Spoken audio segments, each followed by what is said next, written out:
ধর্মের আলেমেরা এই চার কিতাব পড়ে তাদের ধর্মের অনুসারীকে দাওয়াত দেয়।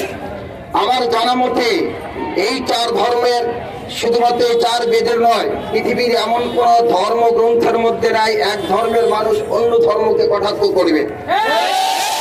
সুতরাং যে কটাক্ষ করছে, যে ধর্মের অনুসারী হয়ে কটাক্ষ করেছে, সে ওই ধর্মের আলেম।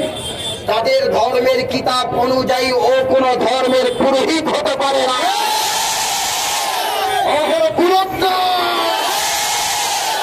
সম্মানিত শুধু স্পষ্ট ভাষায় এটাই, তাদের ধর্মে যে পুরোহিত আমাদেরকে কটাক্ষ করতেছে, তাদের ধর্মের আইন অনুযায়ী সে ধর্মের পুরোহিত নয়।